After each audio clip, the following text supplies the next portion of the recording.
పత్రికలని మార్చేసాం అటో ఇటో, టీవీలను మార్చేసాం అటో ఇటో, మేధావుల్ని మార్చేసాం అటో ఇటో, చివరికి ప్రజల్ని కూడా మార్చేస్తున్నాం అటో ఇటో. ఒక ఫ్యాక్షన్ ఏరియాలో ఒక సామాన్య పౌరుడి బ్రతికేంటాయి అంటే వాడు మర్డర్లు చేస్తాడని తెలుసు, వాళ్ళ మనుషులు బాంబులు వేస్తారని తెలుసు, కానీ ఇద్దరు వెధవల్లో ఒక వెధవని పట్టుకున్నాం. అలా వాడు కరెక్ట్ అని చెప్పుకోవాలి, అవతలోడితో వాదించాలి. అదే పాయింట్. ఇప్పుడు ప్రస్తుతం సోషల్ మీడియాలో గీతాంజలి ఉదంతం తర్వాత కనబడుతుంది ఏంటంటే ఫ్యాక్షనిజం సోషల్ మీడియా రూపాంతరం చెందింది.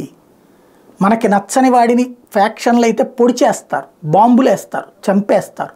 ఇక్కడ మాటలతో పొడుస్తారు, కామెంట్లతో కొల్లబొడుస్తారు, పాయింట్లతో చంపేస్తారు.